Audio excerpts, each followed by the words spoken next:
excited to have you here. Ba-da-da-da-ding. All right, here we go. Well, welcome to the VC grant funding and SciFi Tech fireside chat. I'm Sadel Trubosky, the CEO and co-founder of Open Grants. I have Adam Draper here. He is the founder and what's the other part of your title? Of Wizard. Founder and wizard at Boost VC. Managing director of Boost VC. Yeah. Wizard is good. Well, Yeah. So welcome, everybody. We're excited to have you here. We're going to get into the discussion pretty quickly here, but as people come in through the room, definitely, be aware that we have this fairly locked down in terms of Q&A. So please use the Q&A tool itself. This is so we can provide a really positive experience for everyone. So use the Q&A tool. We will be reserving some time as we get through this conversation today and dive into the intersection of VC money, grant funding, and SciFi Tech for your questions at the end of the session. So at any time, feel free to use the Q&A tool. Drop those in there. Our team will be looking at them as well, so they may be able to get answers back to you quickly. But if not, we will get through as many of those as possible during the course of our discussion. Once again, this is VC grant funding and SciFi Tech with Open Grants. I am Sadel Trubosky, the CEO and co-founder here, and we are going to be diving into all this great conversation with Adam Draper. And I'm going to go ahead and let Adam introduce himself. I'm super excited to have him here. Full disclosure, Adam is an investor in Open Grants. And just an exceptional person on a mission to build an ironman suit. So, yeah. Thanks, Sadel. Does everyone know what Open Grants' name used to be? We don't even need to go down the rabbit hole, but I just want you to know how far you've come. My name's Adam Draper. I'm the founder and managing director of Boost VC. We write the first check into SciFi Tech companies. Our mission is to accelerate the sci-fi future, and we invest $500,000. For us, what SciFi is we want to finance, we want to invest, we want to accelerate the greatest people who are building the most important things for the 9 billion people on the planet, and what would generate that impact. And what would generate that impact generally is the commercialization of breakthrough technologies, where there's a community built around it. And so we spend a lot of time hovering around different technology ecosystems. We were the first fund to ever focus on Bitcoin. We were early people to focus on virtual reality. We've spent a lot of time in biology. We spent a lot of time in aerospace. So that's sort of the journey. I was the first investor in Coinbase, and a company called Amplitude and Benchling, and a bunch of companies that became very, very valuable. I invested about 11 years ago. They are now more valuable companies, most of which have gone public. And it's awesome. My job's really awesome. I get to sort of be a energy vehicle, a battery pack, if you will, to those who actually build and change the world. And so that's sort of why I love what I do. I'm also a fourth generation venture capitalist, which means my great grandfather was one of the first VCs on the West Coast. He invented the concept of a limited partnership structure, GPLP structure, they're funded. My grandfather founded Sutter Hill. He later went on to work in government, which is pretty relevant to today's conversation, and then came back and was the first fund in India. And then my dad actually started DFJ and took venture capital global, and at its peak had 27 different affiliate funds all over the planet. Awesome. No, this is super exciting. Really appreciate the background. And as anyone who's listening can tell, just a lot of history here, not only in venture, but also there's a really cool history. And I think it's a great segue, even though this wasn't like in the order, to talk about maybe some of, the history that, your grandfather had with leveraging that public-private partnership, which I think is highly relevant to grant funding and the discussion we want to have today. So actually, it wasn't my grandpa, it was my dad, which is sort of funny because just his personality. I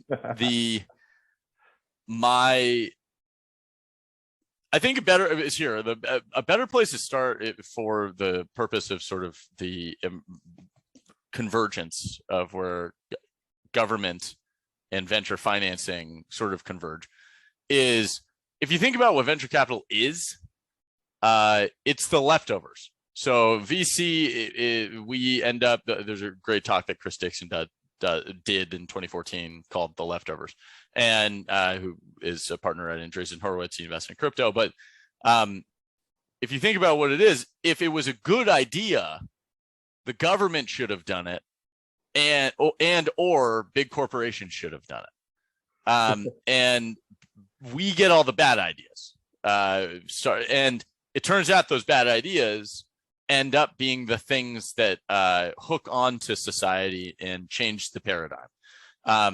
And most breakthroughs started out of government.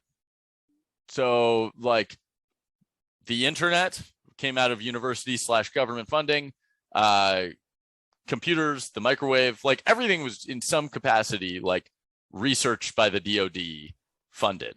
And there was some point at which, and this brings up what Sadell was trying to talk about, which was my dad, when he was starting in venture capital, he went to the government. So he had a pot of stocks that had already been picked. So he didn't actually have liquid cash. It was just stock. It was a bucket full of stocks. And he sort of assessed that it was probably worth about, $1 million, $2 million. And so he went to the government to a program called the SBIR program. No, it's not SBIR. It's SBA. So SBIC is the actual program, where if you were able to actually get funds matched that were going to small business because they were trying to accelerate the development of small businesses. Venture capital, we invest in small businesses. This program no longer exists. It used to be 3-to-1 or 2-to-1, where you put up, it's 3-to-1. And I will say that Department of Treasury actually recently brought back a version of this program in the form of SSBCI, which we could talk about a little bit later. But that's okay. I'm all ears because and so my dad actually, Draper Fisher Jurvetson is an enduring fun. Like, it's a brand. It backed Tesla, it backed Skype, it backed Hotmail, these defining companies on a global scale. It backed Baidu, this is, an enduring, and it wouldn't have gotten started if it wasn't for the SBIC program. And so I'm eternally thankful to the government. Now, I also think that there was a point that happened where there has been a divergence of where innovation actually is created. And so that's something that I don't know if that's something you want to talk about, Sadell, but and I think that has sort of opened up this new possibility of the private markets getting involved in what either the DoD or the state research or the scientific research foundations or whatever.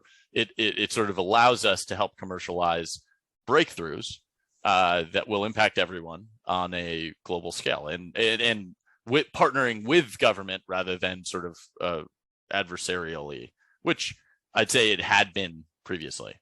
Yeah, I know. I think that's a great point, and I'd love to hear more of your thoughts on kind of that divergence, because one of the big takeaways I'm hoping that people will pull from this conversation is that working with the government can be and frequently is a really hugely tactical and competitive advantage that you can bring to the table. There's capital there, there's IP and technology there, but sometimes that can be very complicated. And that's why we built Open Grants in the first place, was for the easy way to kind of navigate this space.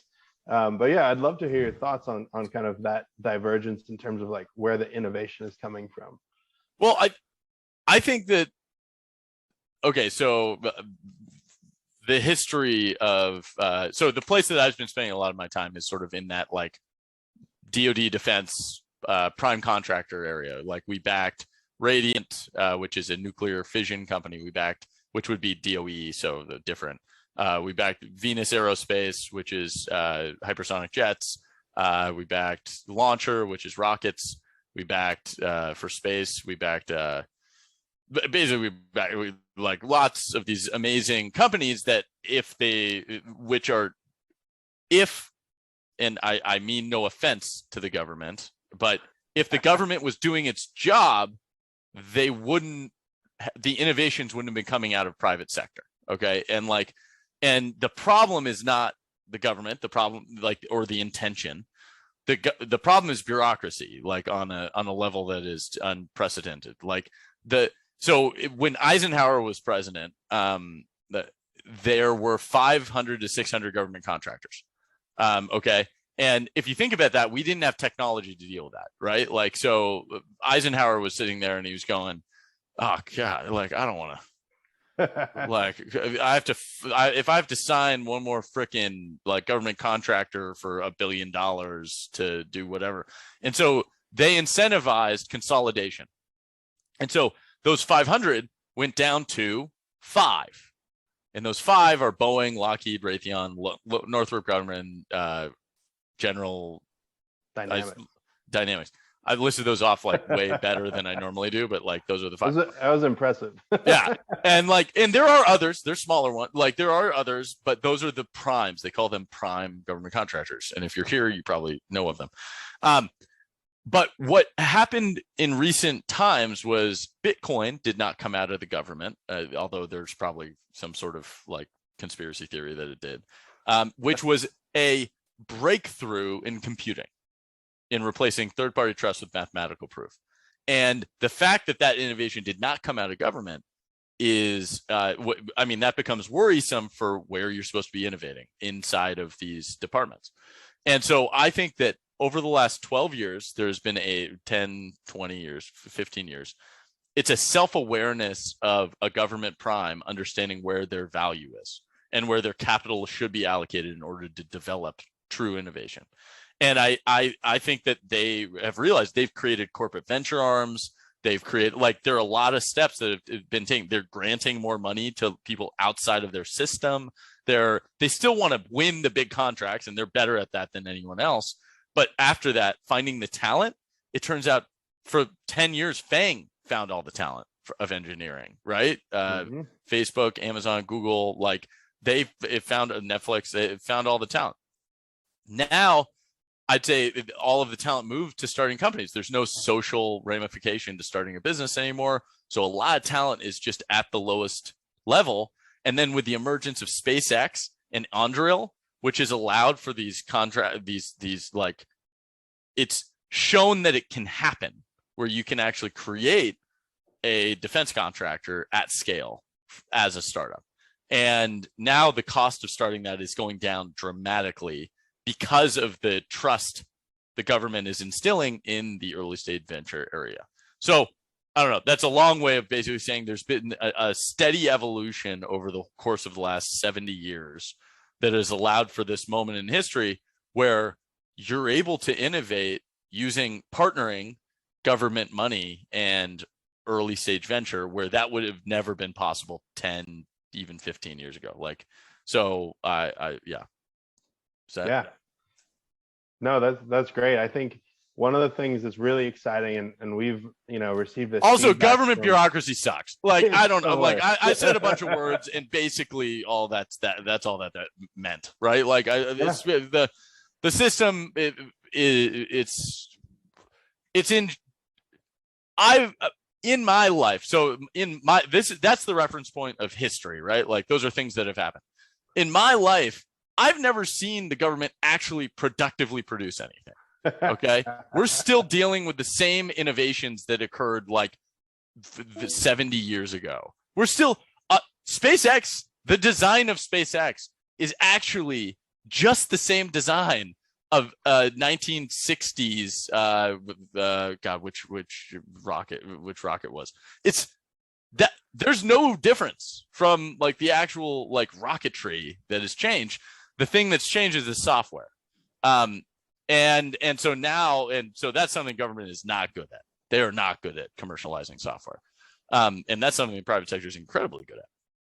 Yeah. So long story short, like in my lifetime, I have not seen the public industry compete at the scale that the private industry has.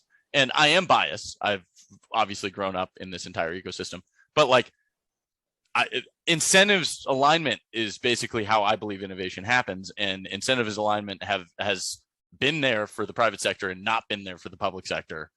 And thus private sector crushed it over the last like 30 years.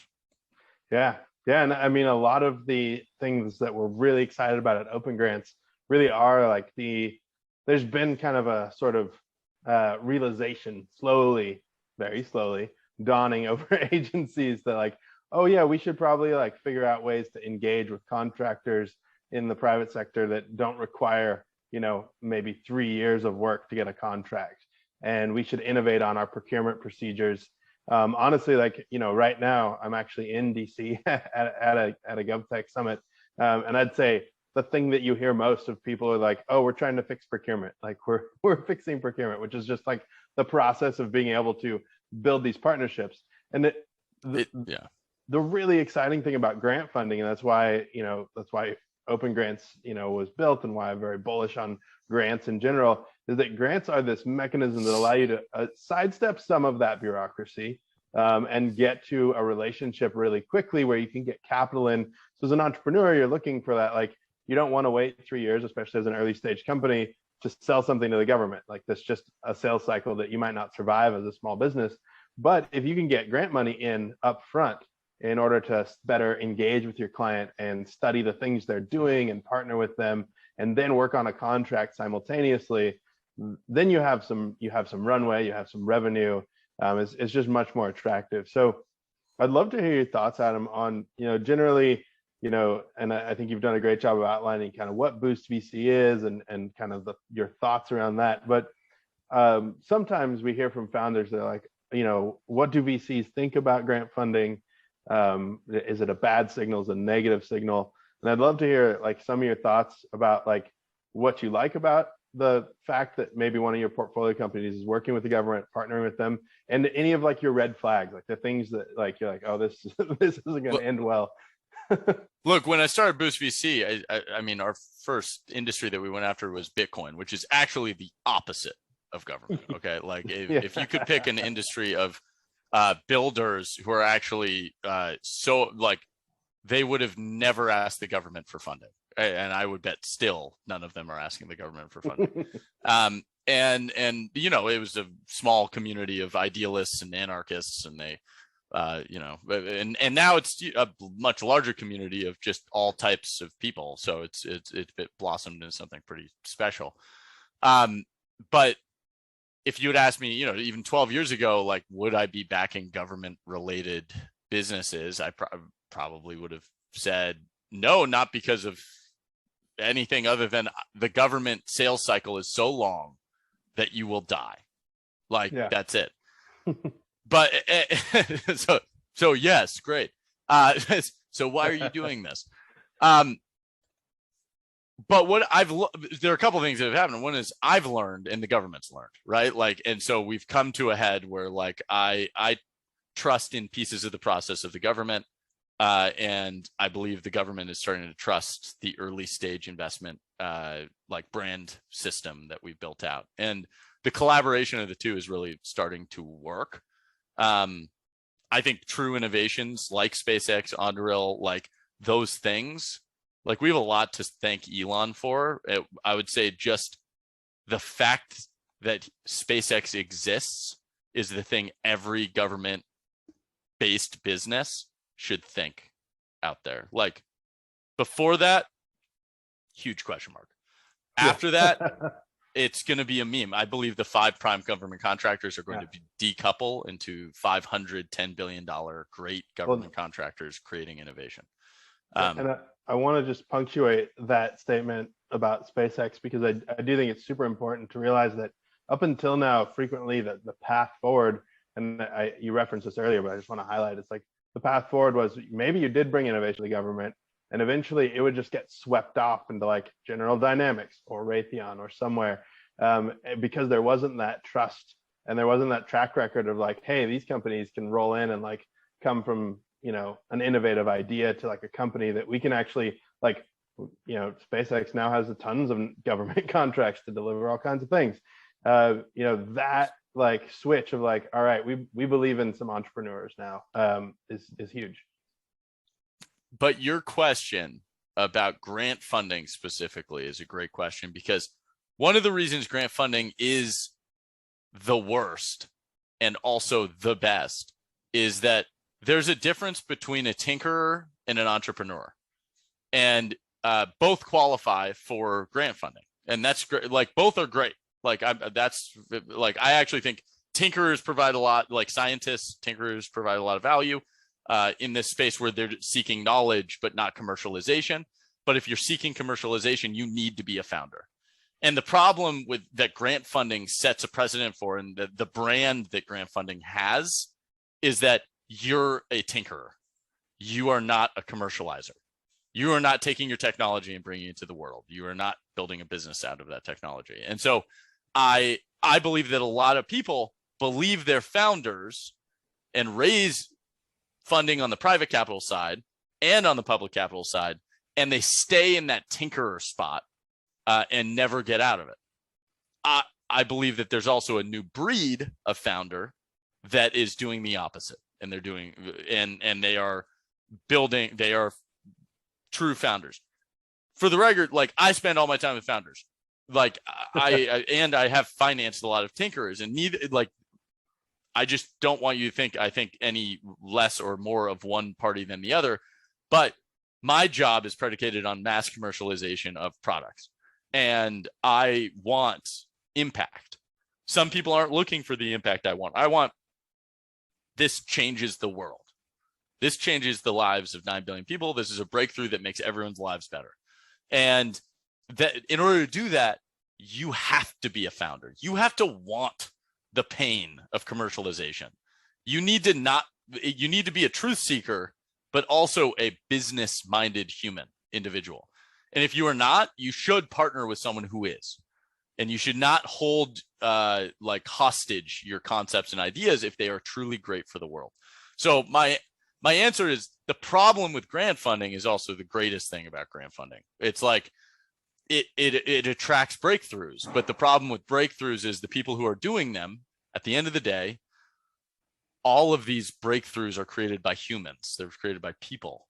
And those people are either on the tinkerer side or on the, which trivializes what it is. It's science and, you know, it's true breakthrough innovation, but non-commercialization of it.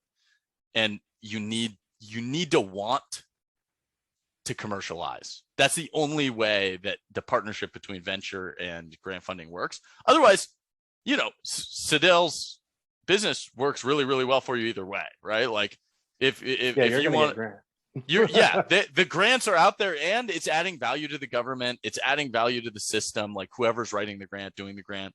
And there are probably private grants out there too that aren't only public related. Mm-hmm.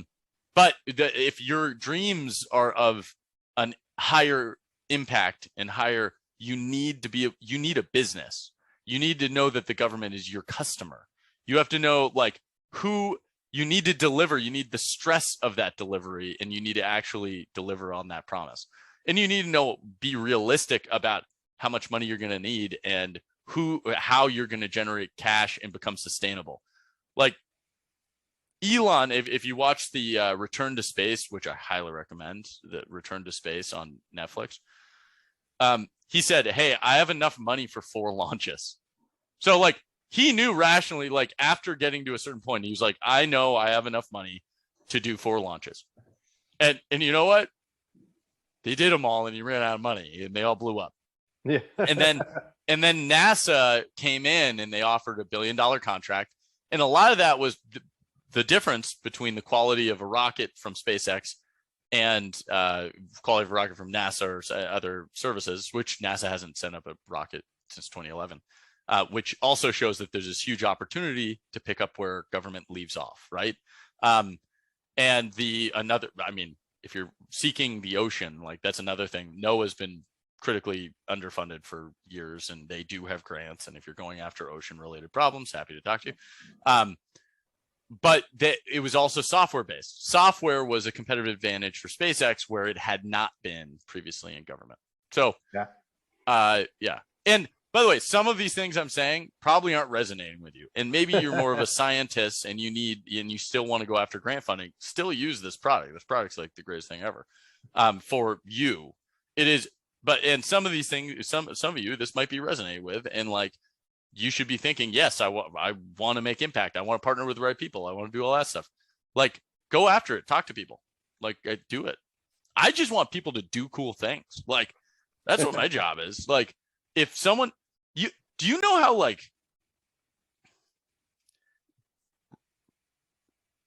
how lucky people are who know what they want to be working on and have a curiosity of how to make it better?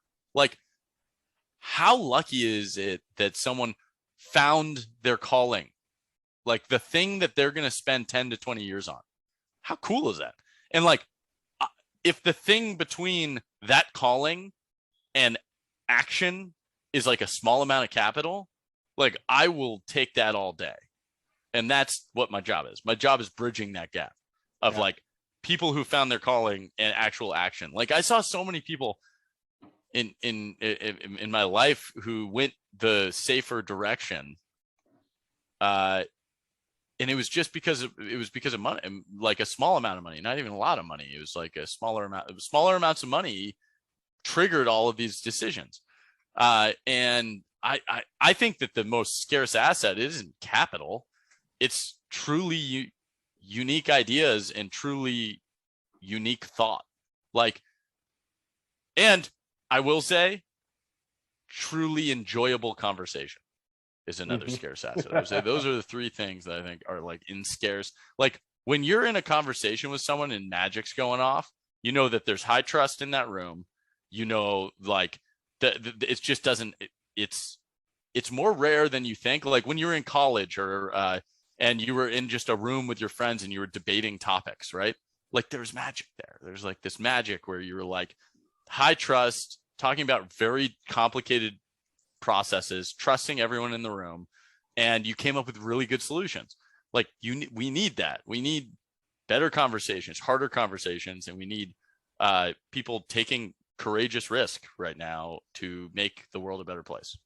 Yeah, 100%. I love that. And I think, I'd love to drill down on something you mentioned. There's like the tinkerer, inventor kind of persona, and the more of the founder who's looking to like have that sort of like outsized impact or create that thing.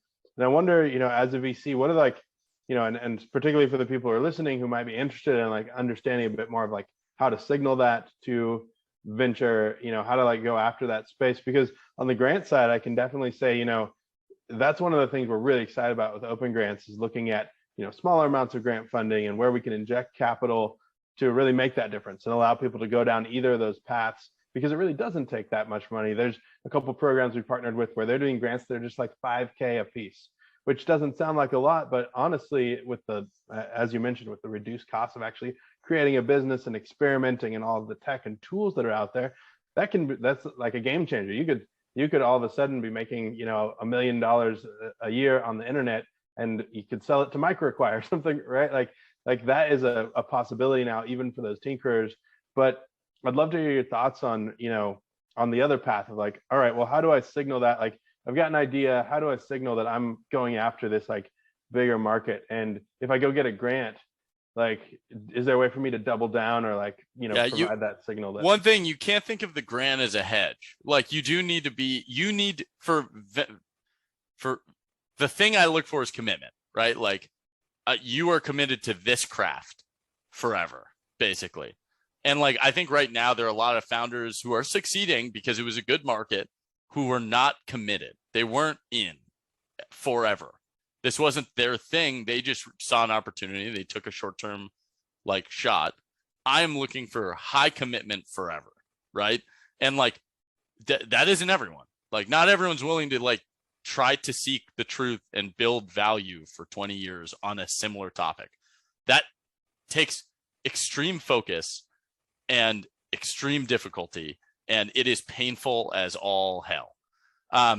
So first, I just want to say, like, you have to have already, if I'm using a like ship analogy, you need to not see land already. Like, you need to have already gone on this voyage and realize that the land is no longer behind you, and like be like, well, shit. Like, you need to have felt that panic where you're on your own and you have taken the shot. After that, if you're using grant funding to move in the direction that you're headed, where you believe the land is, like, that is what I would say venture and grant funding should be for. Okay. And sorry, just to clarify the question, Sadell, the question is really focused on if I'm a tinkerer or if I'm a founder, like, how do I articulate that to sort of an investor type? Is that the question?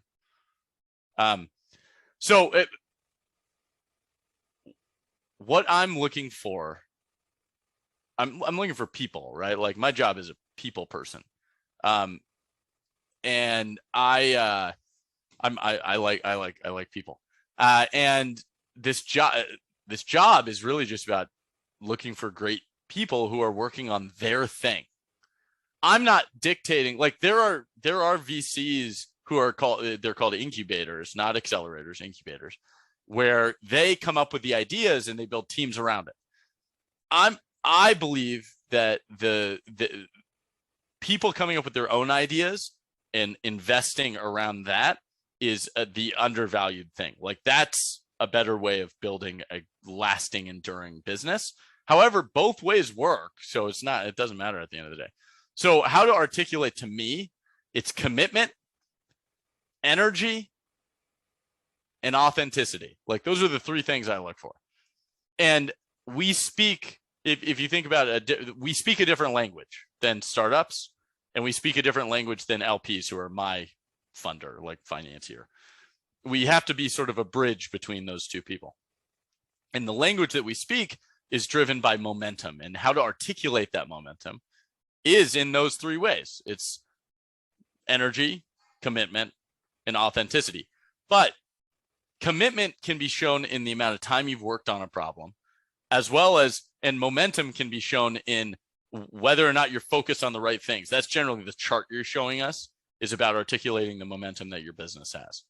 And so being able to articulate how important this is to you, because first off, a big question that will be in people's heads is like failure, right? Like failure, like how often does that happen? It happens a lot. But a key indicator of failure is like giving up. So, and the money in your bank account is a key indicator of you giving up. Our best companies we call cockroaches. And the reason we call them cockroaches is, one, all of our companies were ignored by the market for a very, very long time, because mostly we were focused on Bitcoin.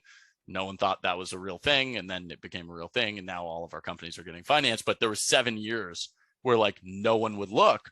And we were never worried about certain companies, even if their bank account was low, just because they would figure out how to make it work. Like, they cared enough about the problem or their own confidence in themselves to solve it. So that's sort of my answer. My answer is how do you articulate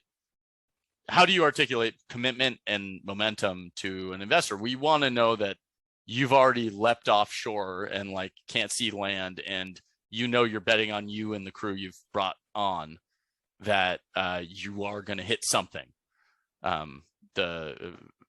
It's sort of, and by the way, Christopher Columbus is a great startup story, just because he spent 8 years convincing Queen Isabella to finance his journey across the ocean to find India. And obviously he didn't find India. Yeah. And so like, I think that that's pretty correlated to most startups, where you're taking a calculated guess that there is a better way, and you might not find what you're looking for, but you need to be open to the idea that you're finding something. And right. That's, yeah. Yeah, no, that's great insights. I love it, and we'll look forward to hearing more ideas, and definitely, if you are a founder, on this journey of looking to fundraise, and you're in this space, I highly recommend sending some information over to Adam and his team.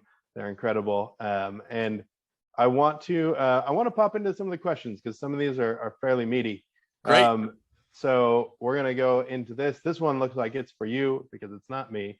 Have you ever had any investments you passed on and the technology went overseas and became successful? If so, how did that make you feel? How does it make you feel? I like that last part. So I can't really answer to the ones that no is my quick answer. Nothing went over. Like I don't think that there was but I will give you an example where it, in a way, it worked. So our first company we ever invested in was a company called Favor. It was on-demand food delivery. And they started in Cal Poly, and it wasn't a high density enough area. And so they actually moved the entire company over to Austin, Texas. And then it took off over there. And so geographically, that was a very important thing. The thing to think about is not so much broadly, if the technology doesn't work in one place, it's going to work in another. It's who's the customer, right? And whether or not that they have enough time to actually create the breakthrough of that technology. How that mean? I don't know if it like that was awesome because I love the Favor guys. There's like a couple of my favorite founders. But if let's say hypothetically this did happen where I passed on, I don't know, an AI fire thing, and it went and it was like, oh well, US actually isn't the market for this. I'm going somewhere else. I think it's great. I like innovation anywhere. I don't need to be a part of all of it. And it would encourage, like, maybe that's a movement that I need to pay more attention to. The other thing is 30% of my portfolio is international. So like I'm not only in the United States, and some of our, contracting businesses are out of the US. So again, like, I don't think country is it's not the specific thing that makes everything work. Yeah. It's people still. Mm-hmm. Yeah, for sure.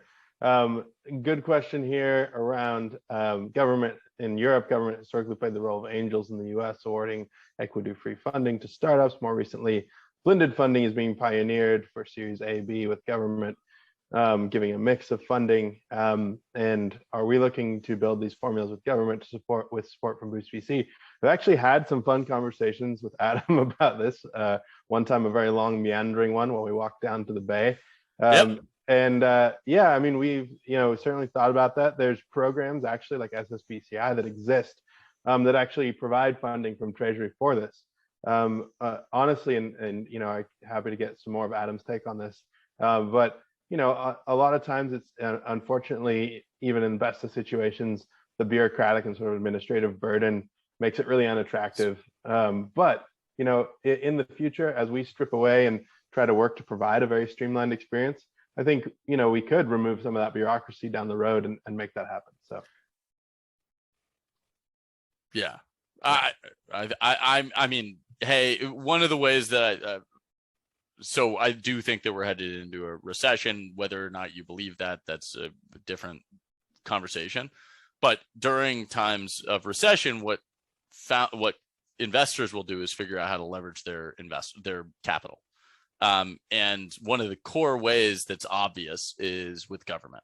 And so there's probably going to be a lot of programs that pop up that are partnering with brands of venture capitalists in the US that will be sort of investing and deploying. I believe that, funds are actually better at deploying into innovative things than the government. But that's the nature of me being a venture capitalist. And that's why the government should do it. But I don't like right now. It's just cumbersome for them to think about like deploying into every single individual founder, and their incentives are misaligned. Honestly, like my incentive's great. I get a piece of the company, goes up, I make money. Dies, I lose money. I'm aligned with the founders. Government isn't. Government's like this other thing that we like it has mixed message incentives and stuff. So it's a harder problem than just like deployment. Yeah, definitely. I'm going to take a stab at summarizing this, because I think the intention here is just to ask, what's the average pre-seed funding available for startups? And the Boost program has a very specific program that I don't believe has changed since we were there. But yeah, you want to tackle that one real quick, just the Boost VC deal? So if it's for us specifically, we invest $500,000. We target a certain amount of ownership, and we try to lead what we say is we lead pre-seed deals of less than 1.5 million. So with our capital, other people can partner, try to bring in other capital that is dilutive. So you would have other investors. What I think Sadil and I are really talking about before this was, it'd be cool if we could partner that, like, let's say it's $1 million that you collectively get with $1 million from the government to be able to extend the potential impact of the company. Yeah, and that's one thing we do strive to do, and we've actually been fortunate to work with a variety of the Boost VC ecosystem portfolio companies and helping them secure grants. I think one other thing that I'll mention real quick here is that just in general, there are opportunities for these companies, specifically because there's really cool data. Like, if you are a grant recipient of a substantial amount of federal money, you're 2 times more likely to raise a successful Series A. There's a lot of really cool stats about companies that successfully pull off this public-private partnership, and so really encouraging. And that I would say that stat goes drastically up in very difficult.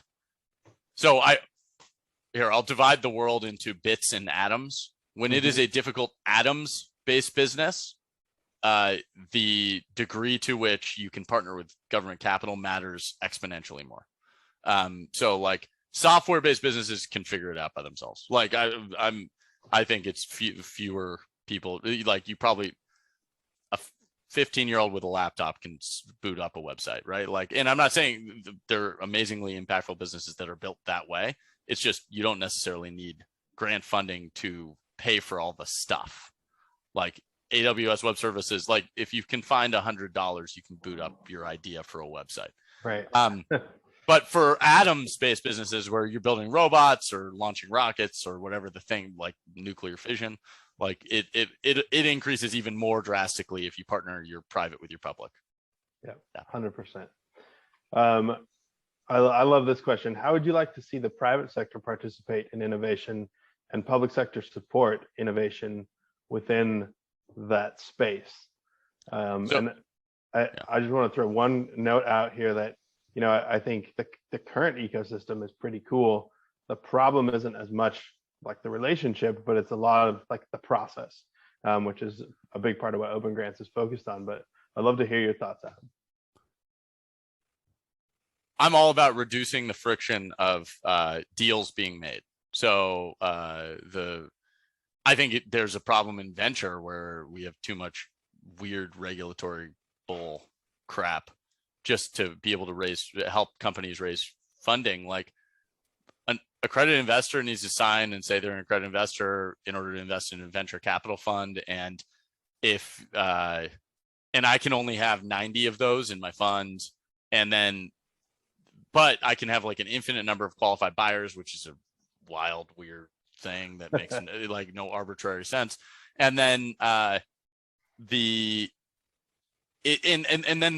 rule sets are sort of changing for crowdfunding to be able to get to more people, but the regulatory burden for filing for the like person who's writing $20 to $1,000 check is hugely high, and it's very difficult to serve all of those individual investors.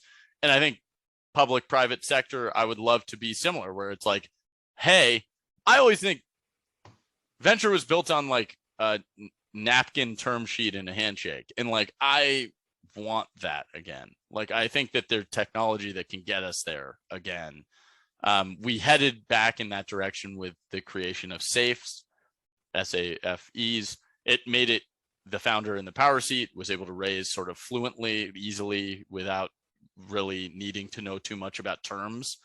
We're back to a world where terms are going to be a really big deal again, and lawyers are getting all, back forth. Like the time it takes for us to do a deal again is like way longer than it used to be. And I would love if the government private was sort of in a similar thing. It was like three people handshaking all at once, and it was just like deal. And then the creator, the builder, gets the money to do what they needed. Like there should always be a vetting. Like, is this person doing something important? Does it actually make an impact? Is this person high integrity, high character? Like those are things that we should always be looking for. But like, if you're willing to do the deal, it should be done after you handshake. And like that is not how it works. There are a lot of complicated jargon things that sort of suck up the air. 100%. A good quick fire one here. Rachel is building something cool. They're pitching to NSF, and they want to know, what is the best way to connect with you and Boost VC? Dope. Email me, adam@boost.vc. Awesome. Probably the best way. It's funny. I'm going to challenge everyone because like the now I'm going to get like however many people are on this emails. But I always say my email address. Everyone is like very private about their email address. Like I say it, and like one person emails every time I speak on stage, and they think that I don't want to be bothered or something. It's an email. Like, you're not bothering anyone. There's a process that I am used to filtering things, and then if it's relevant, if you make it relevant to me, I'm going to reply. Like, tell me what, if it's a deal, it's relevant to me. So no matter what, default, I will reply to your email. Awesome. Howard Rosenberg had a comment here. The U.S. is presently nearly 30 trillion in debt, and the government was not initially designed to be in the business of being in business. I think is a very fair critique, and this is part of why these public-private partnerships are so important. And I'm gonna just kind of power through. Wait, is this a question or a comment? It was just a comment. But I think is this just telling us like we all fucked? Yeah. Potentially. Oh man. Okay. Yeah, great. You're right. Everyone, my grandfather always thinks about it differently too. And like, but if it was a business, it would be a failing business. Yeah. And like, if you think about, and the average person in the United States is a failing business as well. And that's a tough spot for the world to be in. So yeah. I think this is a really great one here, and kind of playing off some of your process a bit. A question: how do you evaluate early stage companies that have high technical risk, technology development risk, but high payoff if successful? It's a great question because I've invested in about 350 companies at this point. There are probably 230 that are active. Remember, I've been doing this for about 12 years, and like there is an attrition.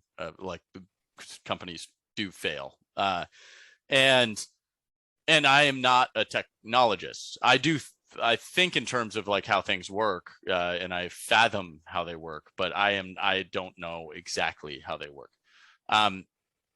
My key thing is judging the person first. So do they have the commitment? Do they have the energy? Are they authentic in what they are doing? Are they obsessed in this positive way?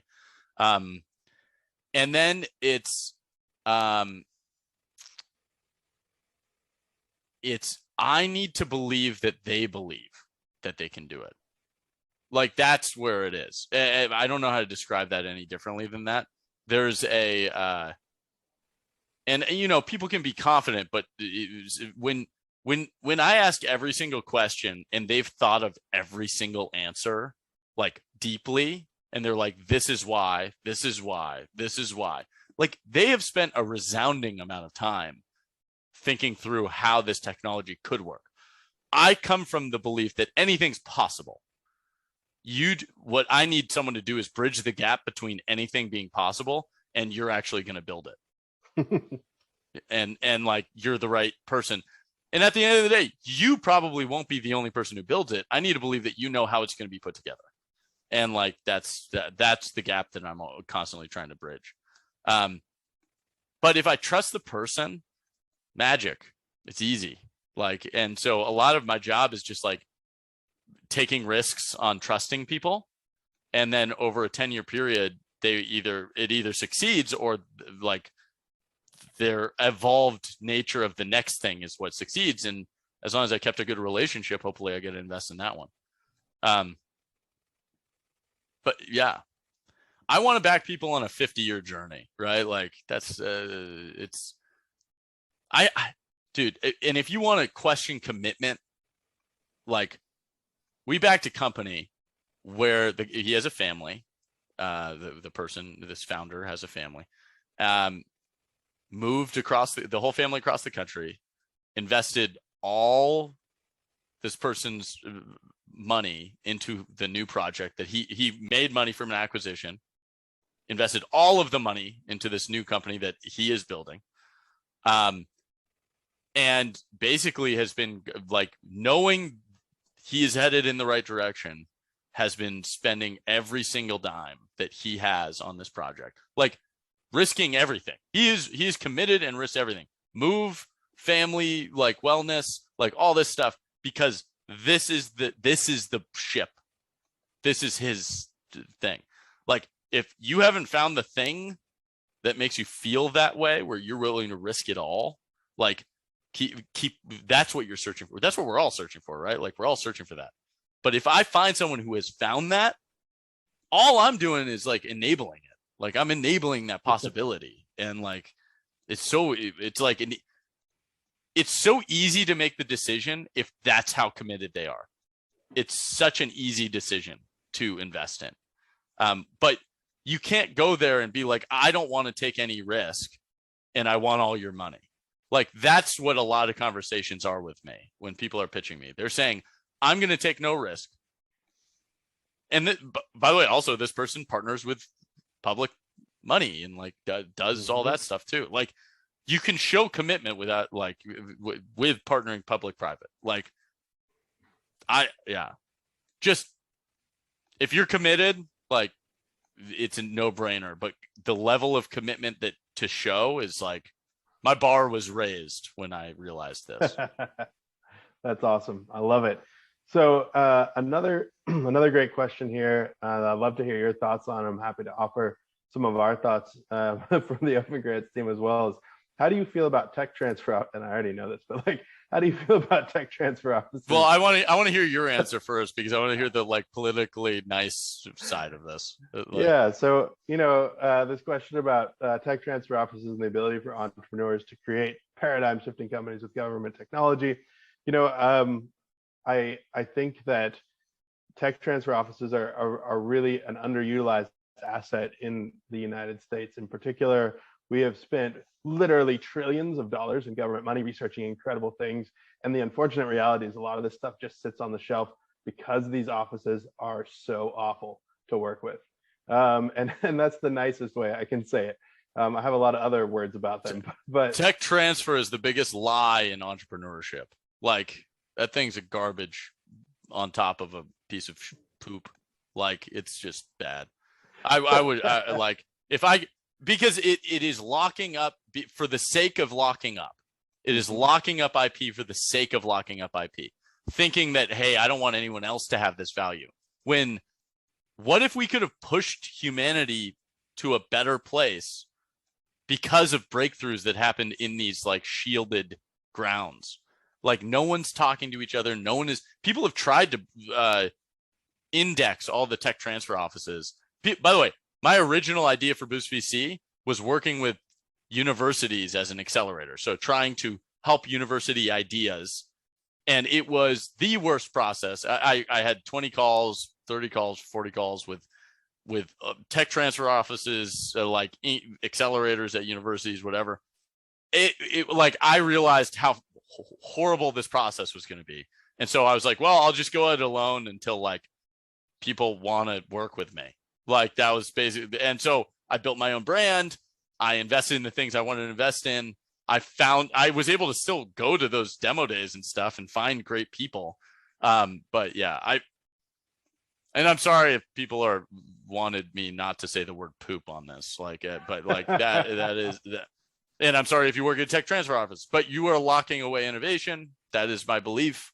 And I think innovation should be set free and for the right people to find it and to build and commercialize and build a fantastic business that impacts the world. Mm-hmm. So that is what So, and I don't mean to offend anyone if I'm offending people. I don't know. I literally don't know what type of, like, I think I lost 3 people just by saying poop on this. So we're also ending our closing in on the end of our time here. So I assume there'll be some folks dropping off to get to other meetings and things, but I do want to also highlight that, I think that this is this is an opportunity for sure. If you can figure out how to crack the code there. Look at that. You always positive, doing incredible things for the world. So. That is true. That's how I should be phrasing it. It's just like I'm like, hey, I'm gonna break it from the outside. Like I'm gonna open source this beast. But I agree. It's a huge opportunity working inside of academia to its advantage. I think that academia fails if they don't innovate the tech transfer. Mm-hmm. Like I think all academia fails because that's their like. No, we're my precious, and like if you break that open, if you share the value that's there, and maybe we find out that there's just nothing good, right? Like maybe we find out that it's been shielding absolute garbage, and but give us a shot, right? Yeah. Like let us know if it's shielding absolute garbage. Yes. Indeed. I think, anyways, maybe that's for another time at a different webinar. A couple quick fire questions here. How far are you along in getting to your Ironman suit? So I've backed 2 jetpack companies, 70 AR, VR startups, and, space jet. I would say the pieces are all there. It's more about making sure that there are a couple problems with jetpacks as well as Ironman suits. The main problem that has not been solved is the falling out of the sky problem. It's also very loud, but I could deal with that if I get to work relatively safely in an Ironman suit. Those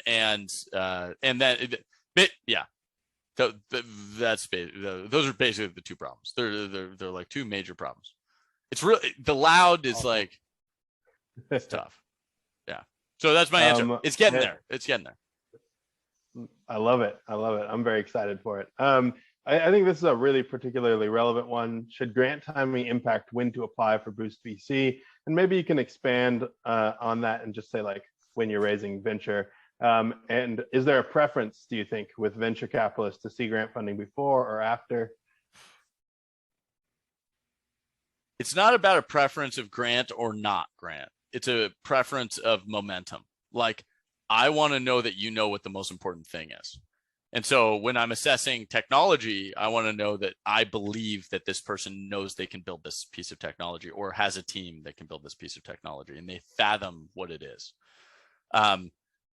If it's on the business side, I just want to know that I want to know that you know your customer better than anyone else. You know why you are building this better than anyone else. And you know where this goes. Like it's not a nature of win. It's like every journey is so different. I've seen a lot. I don't like saying I've seen everything because every time I say that, some new thing pops up. But like I think the nature of it is making sure that you find a partner. And the other thing that people, this is a discrepancy that maybe government and VC is different, is you are looking for a partner, right? Like you are looking for, when you're raising capital, you're looking for someone who's going to support your concept, your idea, and you against all odds. And it's a give and go. Like you both are in that for the long haul. Like you need to know that you're with investment, you're asking to be married. With grant funding, you're sort of asking for someone to show up to the wedding. Like it's a little easier than the marriage thing. Like, and so I think that right there is a little bit the difference in taking grant funding. It trivializes the relationship that VCs sort of expect out of helping build. and assisting in the acceleration process and building your network. And so I don't know. This is touching a lot of things right now that are like really interesting sort of bifurcations, like where we are different. And I think one is grant funding. They're going to give it to you, and then they're going to assess the product later. We're going to invest, and we're going to be there for the next 10 years of product and the next 10 years of company building. So it's like, it is different, like straight off the bat. Yeah. Awesome. Well, we are at time, and you ended like right at noon. That was beautiful. So thank you. And I want to say thank you to everyone who has tuned in and listened. I appreciate all the questions. If we didn't get to your questions, we'll definitely do our best to send out additional information. We, of course, will be sending out this recording as well. Adam, any just a quick closing thought? Weird. Takeaway. Still no one's emailed me. Crazy. Email Adam. We put his email in the chat. If you want to talk to him, email him. No, my closing thought is, I think self-awareness is a really important skill if you're going to be building a business. Understanding where you are not, where you need help is, and normally my job, everyone thinks that my job is capital. It ends up being sort of like less capital and more energy. And it's just sort of a belief that I think that this is a great thing that you're doing. And I think when you're building, you need to do anything that helps you get there, period. Like hard stop. If you believe in yourself and what you are doing, and it is going to make an impact on the world, like you need to go for it. Like you need to listen to that, like that gut, that soul thing that like it's communicating between gut and brain. And you need to do it. The thing is, there are a lot of different ways to finance it. Elon went the old road of selling a big company and then being able to finance it himself and partner with government capital. Like, you go to VCs because we need to know that you can do it. Prove it to us. The first time we meet you, that's when the clock starts, and that's when you're building the relationship with us. With grant funding, it's like it's similar. Like, I guess my closing thoughts are like, capital should never be the thing in between you and changing the world. If it is the thing, if it's the only thing, which is normally not true. Like you might think it's true, but it's normally not the thing. You should be reaching out to investors, like strategic potential people, government. Like you should just be trying to do it because you can't not. Like, and those are the founders I want to work with. I want to work with founders who can't not do what they are doing. And like, they have left shore and they don't know where land is anymore. And they are hoping they know how to navigate the planet with the stars. And so that is the thing. Cool. I love it. This is fun. Well, thank you so much. I appreciate your time. And we'll talk soon, I'm sure. Oh, I didn't get to a lot of questions. Sorry. But email me. Happy to answer things. So email talk Adam. to you guys later. We'll email y'all. Have a Peace. good one, everybody.